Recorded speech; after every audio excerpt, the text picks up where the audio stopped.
பாஜக எம்பி தாகூர் அவர் சொல்லியிருக்காரு, ஸ்டாலின் தொகுதி கொளத்தூர் தொகுதியில் 20,000 போலி வாக்குகள் இருக்குது அப்படின்னு ஆதாரத்தோடு சொல்லியிருக்காரு. எனக்கு முதலே தெரியும் இவங்க எங்கே போலி வாக்காளர்களுக்கு உருவாக்கி வச்சுருக்காங்களோ அங்கே தான் போய் நிற்பாங்க. அதனால தான் ஸ்டாலின் வந்து அங்கே போய் நின்னார். 20,000 வாக்குகள், அவர் ஜெயித்தது 2,000 3,000. அப்போ மக்களுடைய செல்வாக்கு எப்படி? ஒவ்வொரு தொகுதியிலையும் இப்படித்தான். இதை வந்து என்கிட்ட கொடுங்க, ஸ்டாலின்கிட்ட சொல்கிறேன், நீங்கள் என்ன அக்கிரமம் பண்ணியிருக்கீங்கிறத நல்லா ஓட்டு இதில் நான் கொடுக்குறேன். இன்றைக்கி டிஜிட்டலைஸ் ஆகிப்போச்சு தொழில்நுட்பம். இந்த வாக்காளர்கள் இதெல்லாம் எடுக்கிறது ரொம்ப ரொம்ப ஈஸி.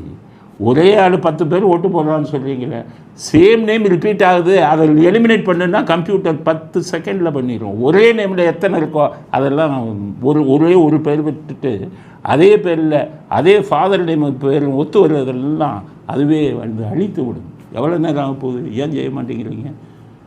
செத்தவன் லிஸ்ட்டெல்லாம் கார்பரேஷனில் இருக்குது, நகராட்சியில் இருக்குது. அந்த லிஸ்ட்டெல்லாம் மொத்தமாக எடுத்து இந்த லிஸ்ட்டை கொடுத்து இவங்க நேமெல்லாம் எலிமினேட் பண்ணுங்கன்னா 10 செகண்டில் பண்ணிடும். அப்போ வாக்காளர் பட்டியலை தரமான முறையில் பண்ணலாம்ல. ஆனால் ஆட்சிக்கு வரும் அத்தனை பேரும் அயோக்கியத்தனம் பண்ணுறான். என்னென்னா இதெல்லாம் எலிமினேட் பண்ணாமல் பார்த்துக்கலாம்.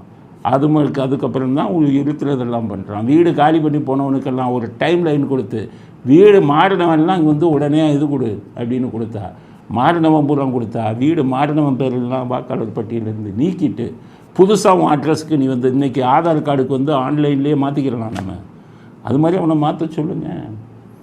இப்போ வந்துக்கிட்டு இவர் இதில் வந்து 20,000 கள்ள ஓட்டுனா இவர் என்ன பண்ணியிருக்காரு, அங்கேருந்து ஏதோ ஒரு நிறுவனம் தம்ம அரசாங்க நிறுவனத்தில் பொய்ன்னு சொல்ல வச்சுருக்காரு. எலெக்ஷன் கமிஷன் சொல்லட்டும், அது என்ன ஸ்டாலின் இவங்களை சரிபார்ப்பு நிறுவனமாக அவங்கள வச்சுக்கிட்டு பொய்ன்னு இப்படி தான் உயிரை ஏமாத்துறது. தேர்தல் கமிஷன் சொல்லட்டுமே இதெல்லாம் பொய்ன்னு. ஆக ஃபுல்லாக கள்ள ஓட்டு வச்சுக்கிட்டு அதனால தான் சொல்கிறாங்க. எம்பி சொல்லியிருக்காரு, அது அத்தனையும் உண்மை. அது வந்து கைரேகையை வச்சு நீங்கள் கொண்டு வந்தீங்கன்னா ஒரு கள்ள ஓட்டு இருக்காது. ஆனால் எந்த அரசியல்வாதியும் அதை செய்ய மாட்டாங்க. ஏன்னா தனக்கு சாதகமாக கள்ள ஓட்டு போடலாம்னு தான் எல்லா அரசியல்வாதியும் நினைத்து கொண்டிருக்கிறார்கள்.